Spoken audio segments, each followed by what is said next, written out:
Le premier Paris-Roubaix féminin a enfin eu lieu et il a donné lieu à de nombreux rebondissements.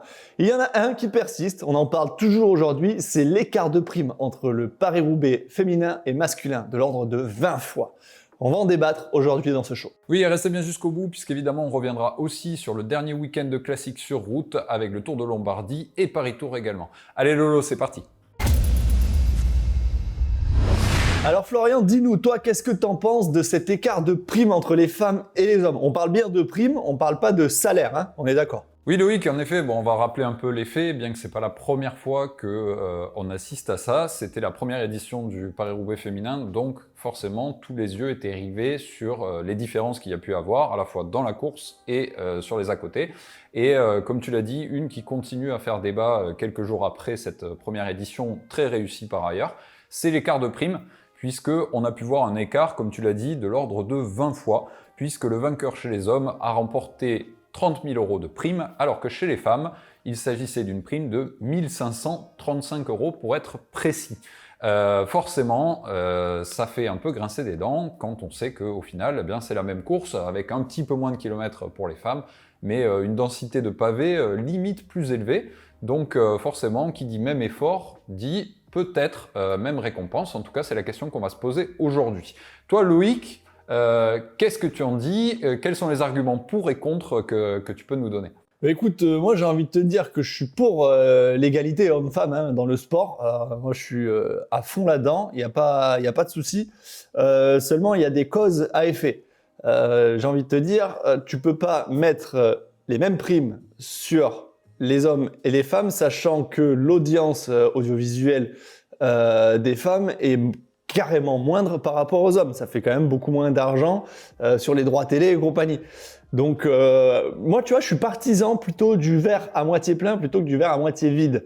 Tu vois, je regarde moi l'évolution sur les 5-6 dernières années du cyclisme féminin et je me dis que elle a progressé, mais un truc de malade. Maintenant, tu as des équipes avec des salaires pour les femmes. Enfin, c'est énorme le chamboulement qu'il y a eu. Et là, on vient encore, ouais, mais c'est pas normal. Oui, c'est pas normal. Mais vous voyez que, bon, déjà, ça évolue. Certes, ça évolue doucement, mais ça évolue. Donc, je pense qu'il faut s'en contenter déjà et voir l'année prochaine comment ça va se dérouler. Là, c'était en plus le premier Paris-Roubaix. Ouais, c'est abusé. Là, il y a 20 fois l'écart. Enfin, c'est quand même énorme. Mais voir l'année prochaine, qu'est-ce que ASO va faire, qu'est-ce que seront les primes l'année prochaine. Mais voilà, moi je vois le verre à moitié plein. Je me dis que c'est quand même pas mal. Déjà le cyclisme féminin, il se démocratise grave et ça fait plaisir quoi. Enfin ça bouge. Je pense que ce qu'on peut dire de ton propos pour le résumer, c'est que plus que de l'égalité parfaite, ce que tu cherches à primer, c'est l'équité, c'est-à-dire donner un salaire à tout le monde, que ce soit les femmes ou les hommes, qu'elles puissent se développer en tant que sportifs de haut niveau en toute sécurité, au moins économique et financière, ce qui tend à être le cas aujourd'hui, mais il y a quand même de très gros écarts et c'est pas toujours le cas parce que, à part les quelques équipes World Tour, les femmes sont nombreuses à avoir un boulot à côté et pas forcément être rémunérées. Quand on parle d'équité, c'est là où on peut se dire, ok, aujourd'hui il y a des gros écarts dans les salaires. Par contre, on pourrait dire, les primes c'est autre chose. Les primes c'est à part et c'est d'autant plus important pour les femmes que, comme je viens de le dire, il y en a beaucoup qui n'ont pas de salaire pour vivre et finalement les primes ça vient compléter un revenu qui est parfois presque inexistant. Alors que les hommes, clairement, en tout cas ceux qui sont capables de gagner un Paris-Roubaix, ils ont en général pas besoin de ça pour vivre.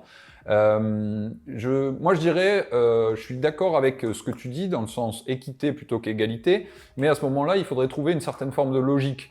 La logique 20 fois plus ou 20 fois moins selon comment on la tourne, elle sort d'où? J'imagine qu'ASO a réfléchi et s'est dit on va mettre tant de budget. Tu disais les écarts d'audience. On va en parler puisque justement maintenant on peut avec du recul en parler.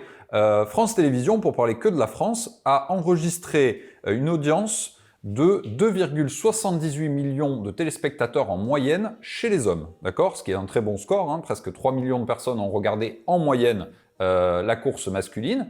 Chez les femmes, 1,4 million, ce qui signifie que c'est la moitié, donc c'est déjà très important, c'est pas de l'ordre de 1 à 20, c'est de l'ordre de 1 à 2.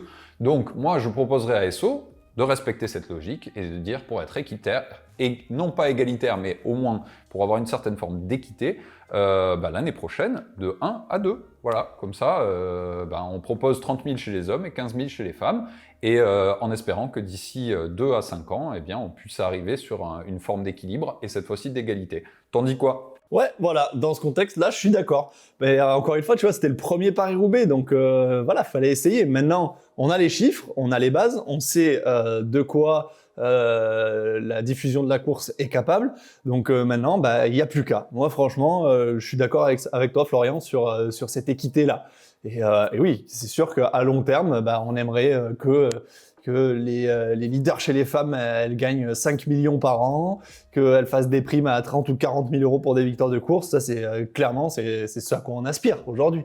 Mais je pense qu'il faut y aller crescendo. Et là, dans ton explication, moi, je pense qu'on est dans le vrai. C'est toujours facile avec l'argent des autres, forcément, donc je vais aussi quand même me faire l'avocat du diable. Et oui, certes, il y a les audiences, ça c'est très bien pour aller chercher des partenaires et essayer d'augmenter du coup l'assiette économique pour organiser ce genre de course pour ASO ou pour tous les organisateurs de cyclisme féminin aujourd'hui. Mais il n'y a pas que ça. ASO, il pourrait te répondre aussi, ok, mais on a quand même beaucoup moins de partenaires. L'audience télé, ça nous sert à vendre des droits télé, mais aujourd'hui, peut-être que concrètement, on n'a pas les chiffres, mais la différence de droits télé, c'est de l'ordre de 1 à 20, ce que paient les chaînes pour diffuser cette course-là. Et ça explique aussi cette différence dans les primes. Donc ASO pourrait très bien répondre ça en argument. Maintenant, je vais quand même contrecarrer cette argumentation en disant aussi, à un moment donné, il faut savoir ce qu'on veut et il faut être capable d'investir sur un projet. Et le premier Tour de France, certainement qu'il a fallu prendre un risque en se disant ça va marcher, investir de l'argent sans savoir si ça allait rapporter. Et je pense que c'est un petit peu ce qu'il faut se dire au moment d'investir dans le cyclisme féminin. On voit que ça prend très bien, mais il faut davantage les médiatiser, davantage les rémunérer aussi pour qu'elles puissent se professionnaliser, et que l'écart aussi sportif se réduise. T'en dis quoi, toi, Lolo? Ouais, voilà. Mais voilà, c'est exactement ça, Florian. Tu vois, je reviens au verre à moitié plein. Il y a 10 ans, les femmes, elles avaient pas de salaire. Il y en avait très peu qui pratiquaient le cyclisme féminin. On n'en parlait pas du tout dans la presse. On n'en parlait pas du tout, même dans le milieu du cyclisme masculin. Tu vois, les femmes font du vélo, ouais, c'est bien. Bon, on sait pas. Tu vois, donc il y a eu un drop énorme sur ces 10 dernières années. Aujourd'hui, on a le droit à un Paris-Roubaix féminin. C'était inenvisageable il y a peut-être 8 ans encore. Donc voilà, moi je dis ça progresse, donc c'est déjà bien. Et il faut arrêter de se plaindre tout le temps. Oui, mais regarde ça, la différence. Arrêtez de vous comparer, arrêtez de comparer au cyclisme masculin. Le cyclisme masculin, il a une ancienneté énorme médiatiquement et historiquement par rapport au cyclisme féminin. C'est pas du tout les mêmes types de courses, c'est pas du tout la même chose. Sinon, du coup, on ferait courir les femmes avec les hommes, ni plus ni moins. Donc, moi, je pense qu'il faut, il faut prendre son temps. Il faut arrêter de gueuler à chaque fois qu'il y a un truc qui va pas. Ouais, c'est pas normal, c'est pas équitable et tout. Oui, on est d'accord, c'est pas équitable. Mais on travaille dessus. On va voir l'année prochaine. Par contre, si l'année prochaine, ils te mettent 1500 balles de prime sur les femmes au Paris-Roubaix et ils relaissent les 30 000 sur les hommes, ok, là, il y a un problème. Là, on va gueuler. Mais moi, je pense que voilà, il faut prendre son temps aussi. Il faut regarder comment ça avance. Regardez les équipes pro maintenant, Arkea et compagnie, ils commencent à monter leur team féminine. Le Futuroscope enfin voilà, il y a des équipes qui se professionnalisent, il y a des salaires maintenant qui sont donnés Cofidis qui monte une équipe l'année prochaine. Oui, Cofidis qui a monté une équipe l'année prochaine. Enfin voilà, donc petit à petit, on voit que le cyclisme féminin vraiment prend part dans l'histoire du cyclisme, c'est super. On travaille pour ça, même nous, Flo, on est content d'en parler dans nos shows, dans nos vidéos et tout. Donc voilà, petit à petit, ça fait son trou. Laissez le temps au temps et arrêtez de vous insurger. Ouah, c'est pas normal. Nous aussi, on veut du pognon, machin. Oui, vous allez en avoir, mais doucement, ça arrive. Tu vois. C'était mon coup de gueule. Allez, bisous tout le monde. Pour donner quelques éléments aussi intéressants, moi, je trouve le sport. Le cyclisme en général a besoin de croissance pour être un vrai sport international et ça passe aussi par la visibilité du sport féminin parce qu'on ne peut pas s'en passer aujourd'hui pour être un sport global, il faut avoir les deux branches, masculine et féminine et c'est normal, c'est comme ça que doit être une société normale et égalitaire.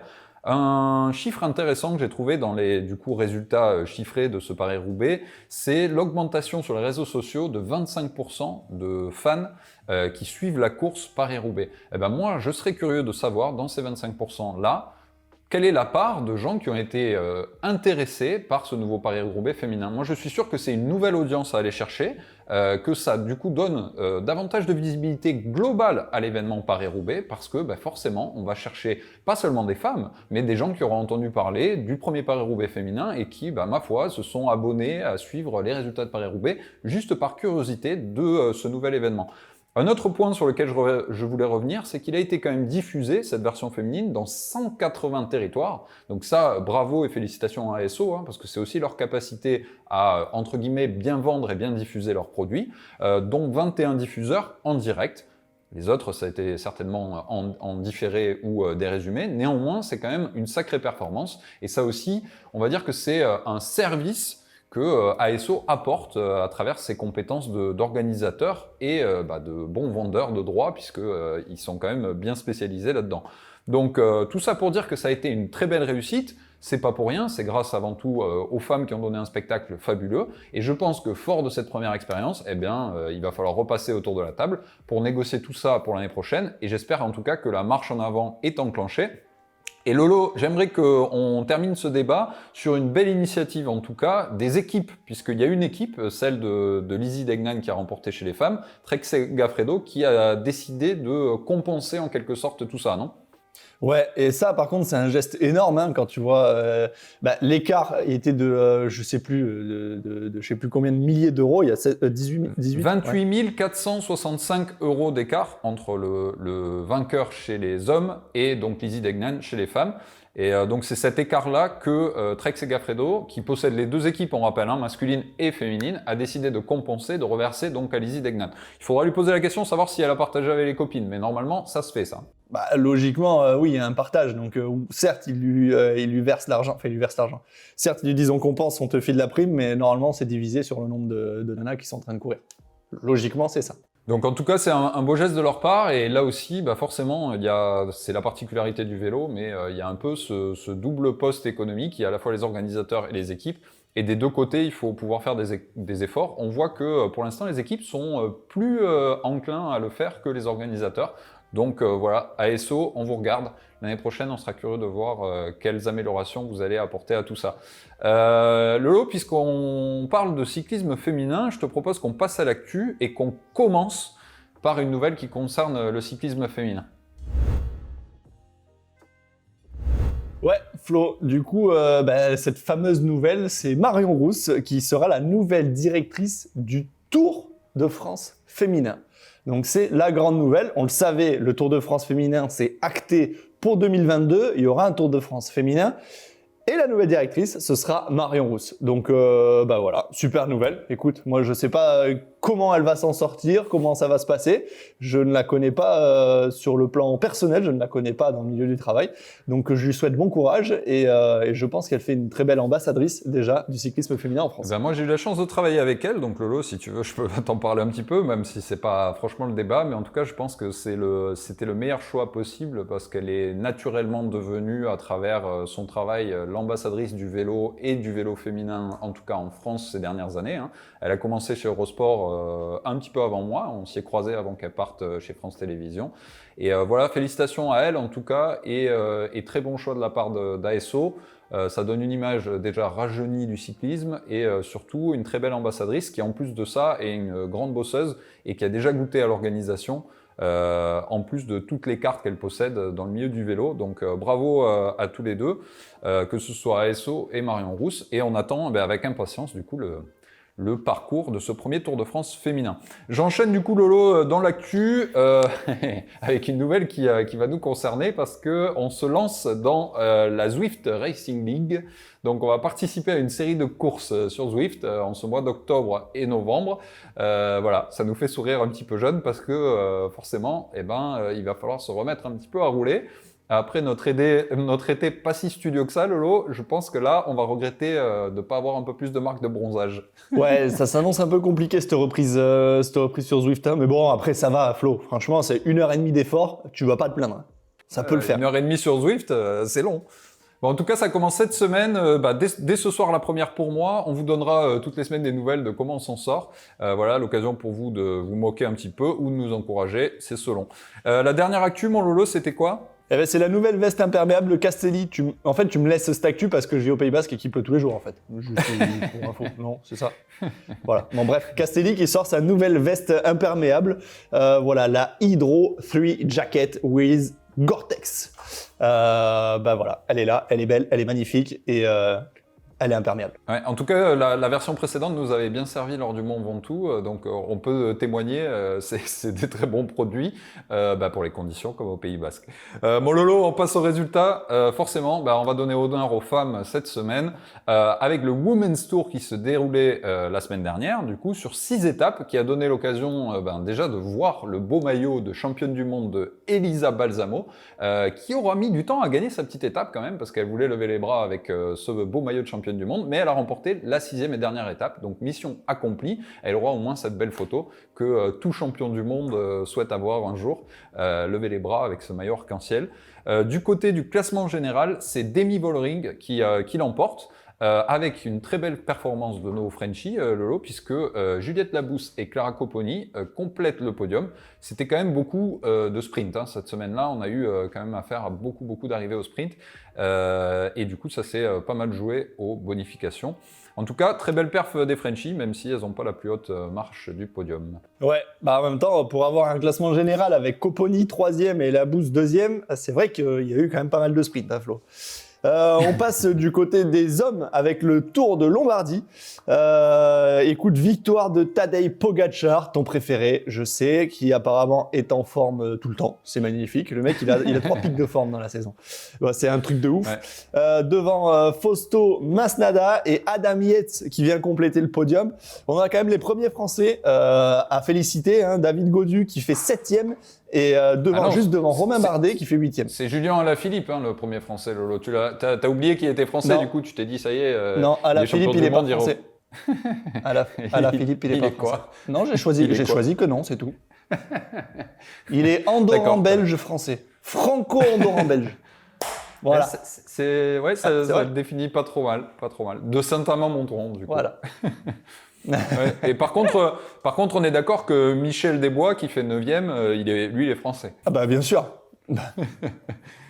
Florian, en tout cas, on salue cette performance énorme de Tadej Pogačar, remporté 2 monuments la même année, le Tour de France. Il y a bien longtemps que c'était pas arrivé. Comme tu l'as dit, le mec, à 22 ans, il se connaît déjà par cœur. Parce qu'on l'a vu monter crescendo dans sa forme, personne l'attendait et pourtant il savait qu'il serait en Cannes et c'était clairement le plus fort. Donc félicitations à lui, on a eu droit à une très belle course pour terminer cette saison sur route, ou presque, parce que dimanche, on avait une autre belle classique dans un autre style, hein, qui était Paris-Tours. Et à Paris-Tours, Lolo, on a eu une belle victoire française de Nono Desmar, qui n'a pas gagné dans un sprint massif. Et oui, tu sais, Paris-Tours, elle a changé un petit peu depuis quelques années, pas celle que nous, on avait connue, avec toujours cette même arrivée sur l'avenue de Grammont, mais quelques chemins de vigne qui ont été rajoutés dans le final. Et du coup, Arnaud Desmar est sorti en contre avec Jasper Stuyven, un autre gros moteur qui a gagné un monument cette année, pour rattraper Franck Bonamour et Stan de Wulf, qui étaient devant depuis bien longtemps. Et au sprint, Arnaud Desmar a laissé de chance à personne d'autre et lève donc les bras pour conclure cette saison qui aurait été un peu mitigée pour lui, mais qui finalement est conclue de la plus belle des manières. Ouais, grave Florian. Et bon, c'est la fin de saison quand même sur route, hein, et il y a une nouvelle saison qui commence, Florian, c'est la saison du cyclocross, et elle a déjà débuté avec la première Coupe du Monde ce week-end aux USA. Et on a eu chez les hommes, j'en ai marre, en fait Florian, j'en ai marre de donner les résultats du cyclocross. Parce que c'est toujours les mêmes qui gagnent. C'est triplé belge chez les hommes et triplé hollandais chez les femmes. C'est ça? J'ai pas encore regardé, voilà. Mais je me doute. Non, mais c'est ça, voilà. Il y a que des Belges chez les hommes et il y a que des Néerlandaises chez les femmes. Qu'est-ce que vous attendez, les jeunes? Mettez-vous au cyclocross. Il faut un peu internationaliser tout ça. C'est une super épreuve. Il faut changer tout ça. Allez-y. Ouais, après, c'est surtout que c'est les mêmes qui gagnent tout le temps. Tu vois. Alors certes, c'est toujours les mêmes pays. On sait que c'est sport national le cyclocross chez eux. Mais bon, tu vois, chez les hommes, on a Elias Zerbit qui l'emporte devant Vantorenhout Michael et Hermans Clinton qui fait 3e. Et chez les femmes, c'est Marianne Vos, d'accord, devant Lucinda Brand et devant Denise Betsema. Non mais sans déconner. Je suis assez d'accord avec toi, même si je mettrais un petit bémol. C'est vrai qu'Elise Herbit, on est habitué à le voir gagner, surtout en début de saison, avant que les deux ogres n'intègrent le circuit, enfin les trois même, n'intègrent le circuit du cyclocross, si on pense à Pidcock. Par contre, chez les femmes, il y avait longtemps qu'on n'avait pas vu Marianne Vos gagner une Coupe du Monde. Voilà. Donc en tout cas, c'est plutôt cool. On est content que le cyclocross revienne, parce que on va en parler tout l'hiver, et ça nous donnera aussi l'occasion de parler des hommes et des femmes, comme on fait toutes les semaines. Lolo, je te propose qu'on conclue avec le vélo de la semaine. Le vélo de la semaine, du coup, on a fait un choix, on voyage un petit peu dans la francophonie. Aujourd'hui, Lolo, je t'amène au bord du lac Léman, en Suisse, pour te présenter ce magnifique Cannondale System 6 qui appartient à Pierrot 58, voilà, et qui nous a pris la pose à côté de la statue de Charlie Chaplin. Donc moi, j'aime beaucoup. Ça a l'air de sentir la vitesse comme machine. Et voilà, j'aime bien la photo, j'adore la machine. Donc voilà, c'est notre vélo de la semaine.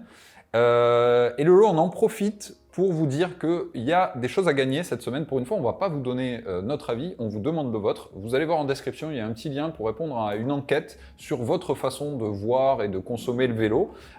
Et il y a un bon d'achat de 350 € chez Amazon à remporter. Il y aura un tirage au sort, évidemment. Donc voilà, vous pouvez aller cliquer sur le lien. Si vous avez 5 minutes à perdre, vous pouvez remporter 350 €. Voilà, Lolo, ce que moi j'avais à dire pour conclure. Est-ce que tu veux ajouter quelque chose? Bonne chance, peut-être, tu veux me dire, pour Zwift? Non, moi je te souhaite un bon week-end. Voilà. Le mardi? Ah ouais, dis donc, t'es en forme. Bah oui. C'est pour ça. Bon week-end, Florian. Et bon week-end Ouais, à tout le monde. Je pense que t'en conclus qu'après ma course au Zwift, je vais être bon pour aller me coucher jusqu'à dimanche. Ouais, force et honneur, Florian. Franchement, on sait que c'est d'accord. compliqué, Zwift. On est bien d'accord. Allez, salut tout le monde et vive le cyclisme féminin.